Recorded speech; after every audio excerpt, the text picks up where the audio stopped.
This is House Planning Help episode 162. Hello, I'm Ben Adam Smith, and this is the podcast for you if you're interested in self-build, because I'm exploring what houses we should be building in the 21st century and trying to break down the major roadblocks that may get in our way. Coming up in this session, my wife Kay and I brief our architects, and we've got a few highlights for you. First, though, I just wanted to say a quick mention to Katrina Thacker from Stroud, who I bumped into at the National Self-Build and Renovation Centre. She came up at the end of one of the talks, and it's always interesting when someone's been listening to the podcast. There's just such an extra connection there. So I thought, right, let's go off and have a coffee and a proper chat. And what tends to happen when I do this is we look at some plans. So Katrina has been working on an extension, a pretty major extension. And it was so interesting not only to see the plans, but she was telling me how things have changed. You know, back in the early days, she'd wanted something different. And I think that this is a common phase that we go through when we're not sure what we should be building. But what she's designed now, and I'm telling you, she has designed it too. She's done some work in SketchUp and really getting into this. I've had this quite a few times now that I find people are drawn into it. Even people that have got an architect tend to, well, I'm just going to give the design a little go myself. So there's definitely something in this. We all like creating buildings, don't we? So perhaps it's going back to our roots. And I think at some point there's a podcast episode in this that even if we don't want to be the architect or the designer on our project, just getting to grips with SketchUp, giving it a play. Come on, this is the fun part of doing all of this. So I was totally inspired. Well done. Gold star to you, Katrina. Lovely to meet you. Thanks for coming up and saying hello. So today is a slightly different podcast from normal because it's a meeting, and not just any meeting. This is the briefing session with our architect. Quick recap, we've hired Parsons Whittley as our architects. You need to listen back to episode 161 if you haven't already. In this meeting is Chris Parsons. He's the boss. He'll be focusing on the strategy and planning. And we've also got John, our architect, who actually, he listens intently. I think I might have scared him off with the microphone, but that does happen. Anyway, Chris is happy to engage and to keep us delivering what he needs for this project, the input that they are going to take away and then turn into some sketches. I'm very proud of this, but after 161 episodes, finally, episode 162 will feature my wife. Now, the reason being, she absolutely hates all this stuff, recording voices, watching videos of herself. Maybe you're like this too, and you can relate. So somehow, I don't even know how I did this. We just stumbled in. Often before I've tried to say, Kate, why don't you just write blogs? Because you're a really good writer. Fair enough, I understand all the video and audio may not be your cup of tea, but why don't you just write some stuff? And she hasn't been too interested in that either. So gentle encouragement here. We'd love to have her back again. I hope this isn't the first and last time. So we'll get to it. The audio today might be a little bit rough around the edges because it's very difficult when you're in a group of people. I always like the one-to-one discussion because it's very easy to tell who's talking next. And we're not going to hear the whole thing because that did go on for a while and we went off at all sorts of tangents. However, I've drawn from it a few really interesting discussions. Well, I think they're interesting. I hope you do as well. So let's start off. We're talking about the accommodation requirements that we have and what makes us want to have these things. The main room for us, the heart of the house, is going to be this kitchen, dining, living space. And then off that would be a smaller utility drawing room, some sort of back porch, boot room, some kind of small entrance room as you come in from the back of the house where we can dump wet jackets and boots, because we're going to have 2 kids by the time this house is built. So it'd be nice just to come in without getting mud everywhere. Yeah, sure. I'd quite like a snug, because this open plan living area is great, but sometimes I want to be able to get away from the kids, or put the kids from the husband, or put the kids in it. Just somewhere a little bit smaller, more contained, cosy. I'd really love a fireplace, but I'm told I can't have a fireplace. But there's no such thing as can't. Well, yes. Everyone recognises the sort of the emotional attachment to a heat source. It is lovely. Sitting around the fire is really nice. Yeah, and I can't imagine a snug without a fireplace. No, but I'm aware in a passive house that's going to completely make the place too hot. I mean, it can be done. We have done wood burners, for example, in passive house. You need a really good one because you need to obviously control the air supply, etc. But they are doable. Bioethanol. Well, that gives you the emotional response, I suppose, doesn't it? Yeah, without too much heat, and then you don't have to worry about ventilation Yeah. either. Or you could have an LCD television. No. But I think that there are other things as well in a snug that will make it feel more like a snug rather than having to go down that route. I think one point to probably bear in mind, and we'll talk about this a lot, I suspect, but the thing about a passive house is they are innately comfortable. Yes. As soon as you're in them, you just feel, the atmosphere is right, the surface temperatures are all correct. Yeah. You don't have that need, you don't come in and shiver and think, I'd like to sit around something, because the whole house is actually comfortable. So that kind of removes that need for a central heat point. Maybe more something that's just enclosed, quiet, smaller room that you can just sit down with a book or watch a film. And we continue to talk through our other requirements for double bedrooms. Don't necessarily have to be huge, just so that they would fit a double bed if we ever needed that. An ensuite for the master bedroom, perhaps a balcony there, because that would be the direction that would have all the views. Again, just a question mark hanging over that. Maybe an ensuite as well for our guest bedroom, which would be helpful if that was also on the other side of the house or somewhere quiet in case we had grandparents over to stay and they just want to get away from the noise. A family bathroom, study important because I do a lot of my work from home, but could we also do double duty on that and switch it into a bedroom when we needed to? Downstairs loo. Hopefully we haven't got too carried away here. There's no gym or cinema room, and what's worth bearing in mind here is actually that this building had planning permission for a floor area of around 600 square metres, and we would be looking nowhere near that, hopefully 200 to 250 square metres.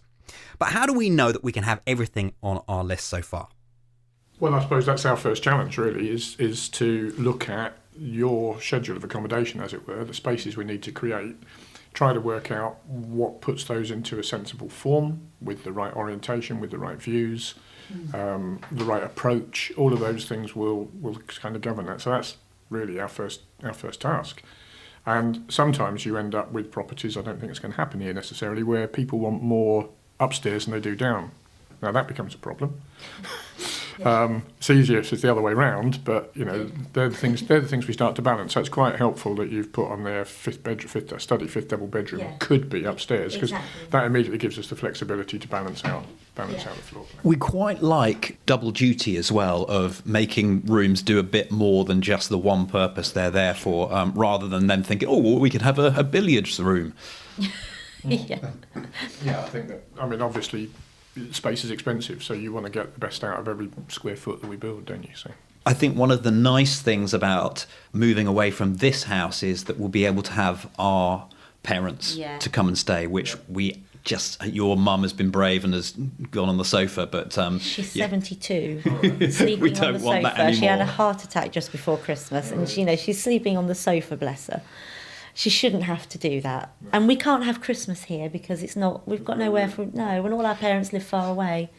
So having a plan for, what would happen if people came to stay, where potentially could they go, would be quite interesting too. It's important not just for the needs you've just identified, parents are coming to stay, but later on, your children are growing up and they want friends, and then later on from there, possibly grandchildren, and All right. So it goes on. You have to. I think you always have to bear in mind when you're building a house, it's going to be there for 60, 100 years, maybe more. So we need to think about its whole long-term use. This is something that I would like to explore some more in a future episode, because our needs do change throughout our lives. And is it realistic to stay in one home throughout these life stages? We'll come back to that on another day. Next, we discuss storage.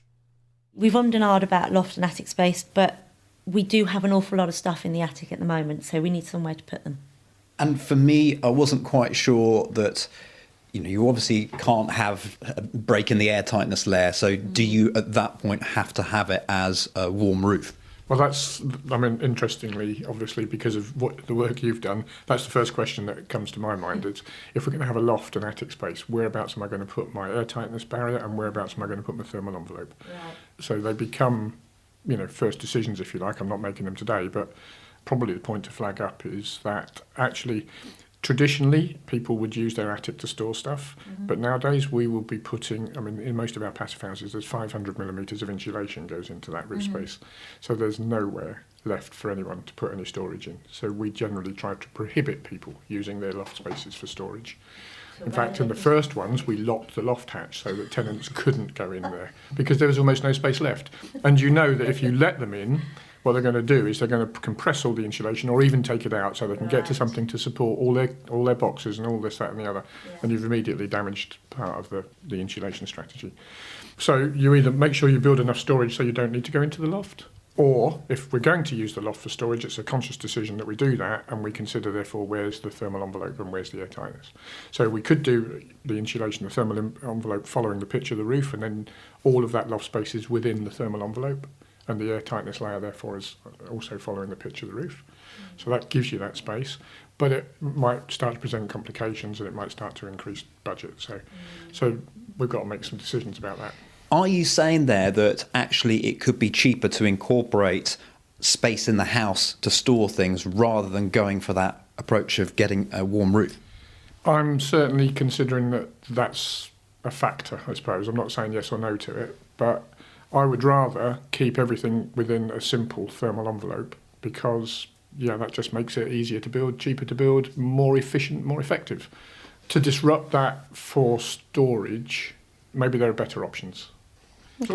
It also means that the stuff that you've stored is actually more easily accessible. Thank you. Because, I don't do it anymore because I've now got a lot of insulation in my roof and don't put anything up there. But I used to have, my Christmas decorations, for example, and every year you have to get up into that roof space and get all the rubbish comes out. And there's probably only rubbish up there. This is the irony. We're planning for this. Yes. and that's a really good point, Ben, because when I decided that I was going to put more insulation in my roof, we got everything out of that roof and we threw 90% of it away. The only thing we've still got is all my son's Lego. So when he's ready, let me know. Really enlightening. I guess you never stop learning, do you? And I've always looked at warm roofs before and perhaps didn't consider how much extra work they might be. The next section brings us on to a discussion of whether we're in danger of actually underdeveloping our plot. And I say that because we don't want to be wasteful of space. And, a phrase that I really love is about using all the space in the house every day. However, might we regret that later? Well, one of our checklist things to do, I suppose, is always to just try and have a little bit of an understanding of the financial viability. So normally that comes into a question the other way round. Is somebody overdeveloping a plot? So normally I will flag up to somebody if I think they're overdeveloping a plot. Many times people deliberately want to overdevelop a plot because it's their house, they're going to live there, then they're intending to capitalise at any stage. But as long as that's a conscious decision, we're obviously quite happy with that. At the end of the day, it's the client's decision. Never really had to worry about it being underdeveloped, but it's the same question in a way. I think probably I've never had to worry about it because it's never happened and it's probably not likely to happen. When you have a 4 or 5 bedroom house, it probably doesn't, does it, really? No. It ties into the question about budget. We've already spoken about budget, and that's the other thing. It's really hard for us to design to budget. But nonetheless, if we know what your budget is, we will do our best to try to make sure that we're getting the brief that you want delivered for the budget that you've got. Where there becomes a conflict, then that game we bring it back to you. It's not been unknown for clients, forgive me, but to keep adding space because they want it. Yeah. And at some stage we kind of have to go, you sure you can afford it? Because I think you mentioned your budget was X and this looks like Y to us. Yeah. What sort of things would they add? Because I look at this list and I think, unless I'm going into the realms of silly and having my cinema room, or are you talking about when they start to understand what size a space is? Can I have this room a bit bigger? Can we make that living room a metre wider? And of course you can never make a living room just a metre wider because you're making everything else a metre wider that's on top of it, probably. So it's those sorts of things that projects tend to creep a little bit sometimes, and part of our role is to try to make sure that either that doesn't happen or that it's done consciously and not unconsciously. We go on to talk about how we'd like to use each space, how we'd like to live in the house.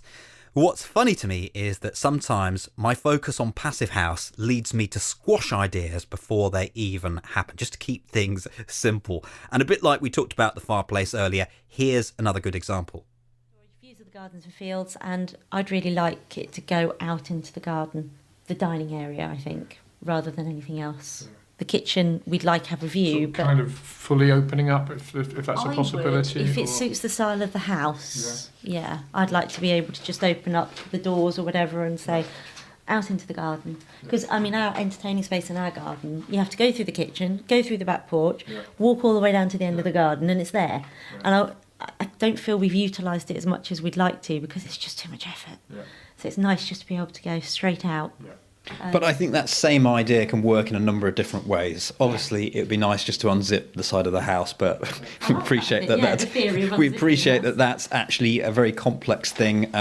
You need some real engineering there. But if it's a wish list. I was going to say, if it's an aspiration, then it's something that we can start with and see where it goes. I've mentioned this a few times, but one of my biggest concerns for this project is that Kay doesn't like new builds. She loves 100-year-old cottages with lots of character that have developed over time. However, she loves the modern living on the inside, houses with lots of light, all the other benefits that we know and like from that way of living. So how do we reconcile this? Well, it is a challenge, there's no doubt about that. I think, how do we address it? Well, first of all, getting a good understanding of the stylistic approach, which Kay has already given us of what Kay likes. And that, that's fine. It's for me, it's about distilling what it is that you like about that and trying to make sure that we deliver it. We might be a little bit subtle about how we actually make sure that it's still a modern home in terms of, all the facilities, all of the way that you use it, the spaces that are available. So they do present conflicts because very often the kind of stuff that you like is driven from a sort of an architectural vernacular, which is quite limiting in terms of the spaces available because it was basically driven by how big a tree can you find. Because, if you're going to have a rafter, if you're going to have a beam, you're limited by the size of the tree you can get. And that's how those types of properties, and that's why they all have quite narrow gables, for example, generally 6 metres, maybe 6.5 metres as a maximum gable. They'll have quite a steepish pitch, generally, because in those days we didn't have such good materials to get rid of the water. So all of that stuff is what drove the sort of vernacular that you like. And it's possible to still reflect that with modern design, but making it look like a mock Tudor. And that's for us. That's exactly the challenge. To understand and distill the bits that you like, but compromise that with the spaces that you want. And it's not impossible, but it is a challenge. I'm not pretending it's not. I like a challenge. And I think Kay probably on her journey, there are certain things she likes, like the windows, which perhaps I felt like that 2-3 years ago, whereas now I think, well, a window, I want to be able to look out of it. I don't want bars going all the way across. So addressing that as well, it comes into this. Yep. And all design is a compromise. Everything that we do, every bit of stuff that we produce has a compromise in there. Now, it might be our compromise, it might need to be your compromise. But as long as those decisions are taken, with your eyes fully open and you understand why we want to do what we want to do, then you're going to need to possibly make some decisions, as are we. So we're at the beginning of this journey, not at the end of it yet. So we need to, with a pencil and a bit of paper, we need to try to deliver the spaces and everything else that you're giving us in a style that is what you want to see, certainly is not offensive to anybody. We'll still get you planning permission, of course, as well, which is the third elephant in the room here, because we've got to satisfy the planners, never mind what you want and what we want to do. Which is another reason why I'm not going for these super modern houses, because the previous planning permission says it needs to fit with the houses around it, and it's an old village. But there are ways to fit with the houses around it, because I like to divide modern houses up into several tranches, if you like. There's what we call spaceship architecture at the top, or if you like, at the bottom of this tree, which looks like some spaceship has just landed from somewhere else. There's no context, no relationship to anything nearby. That's not what we would ever want to do. That's just not for us. Context becomes pretty much everything, really. What are we building in? What's adjacent to it? What's the feel? What's the style? What's the context of what you're building in? Then it's, of course, probably I should have said actually. It's first of all, it's the client's brief, then it's the context. But in truth, we've got to match. You've got to satisfy both. We've got to match both of those together, really. And the sort of the preference for the materials, I don't have a particular issue with. So it becomes now about scale, really, to get the right feel for it. And it's probably, there might be a question about windows, because as you know, in Passive House, windows become quite important. from a performance point of view. And we won't want to divide them up with lots of little bars either, because they reduce the efficiency of the window. Right. So I think you've got to wait and see what we come up with as a sketch, and you go, do you know what, I And go really from do? there. And we're quite thick-skinned, so once we do sketch something, you've got to say to us, we really don't like that, Chris. Oh, well. I know. But that's fine, because this relationship doesn't work if anyone's pussyfooting around, if you'll excuse the expression. You need to be frank with us, and we need to be telling you why we've done what we've done. And at the end of that process, we end up with something that you like. And the way that we work, I told you this, I think, when we came, is we'll just do sketches to start with.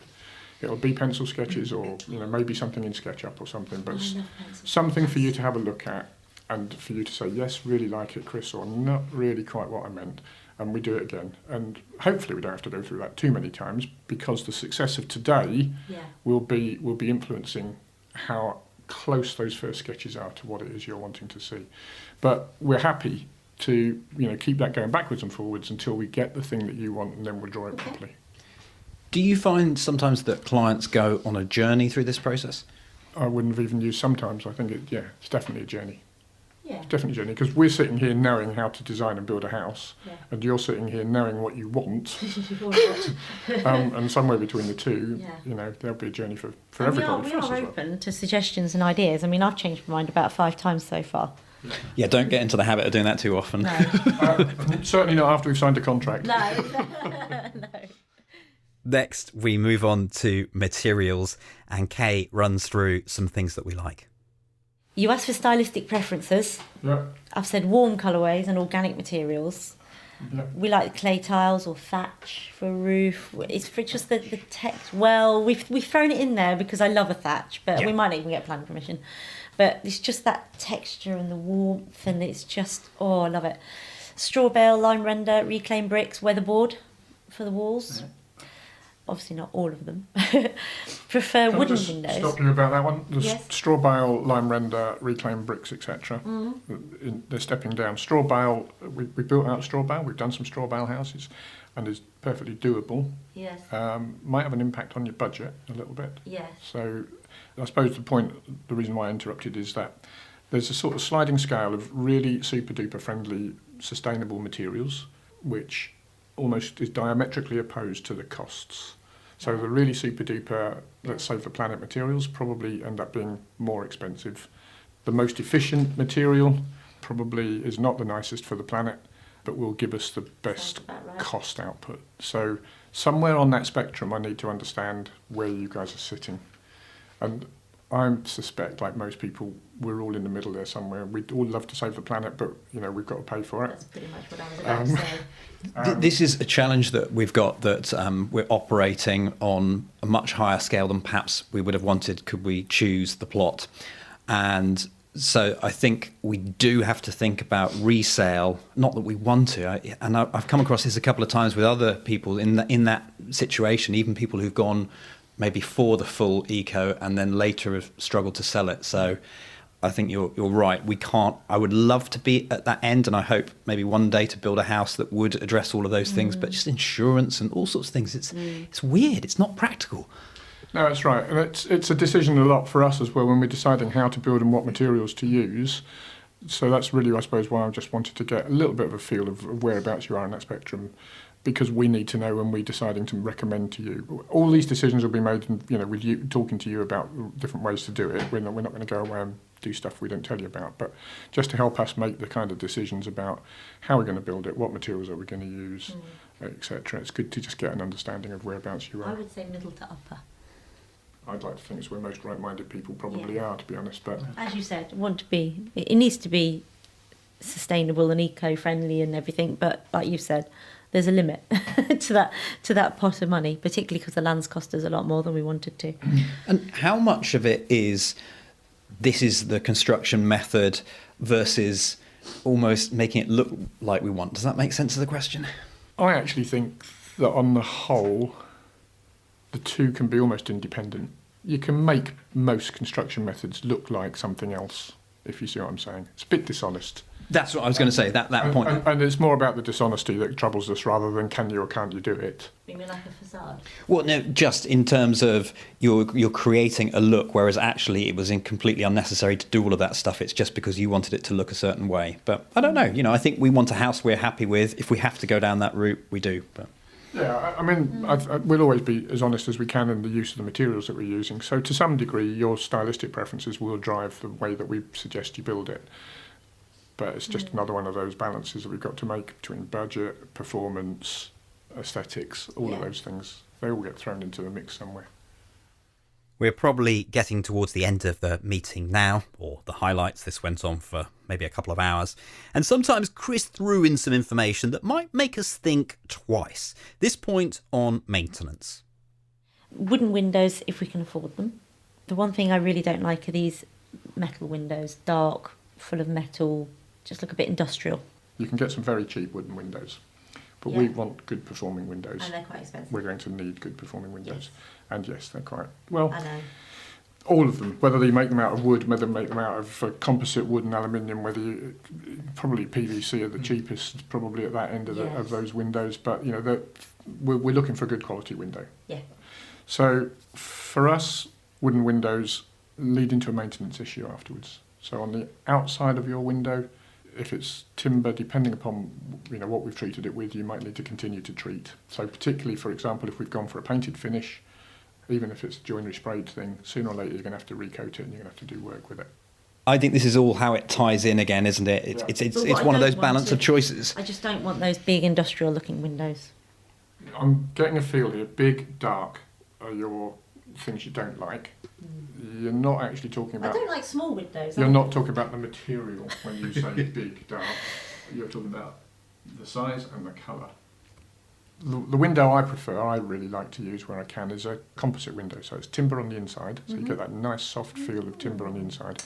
Nice. But they have aluminium on the outside, which you can have in whatever colour you want, and there's no maintenance involved. Sounds good.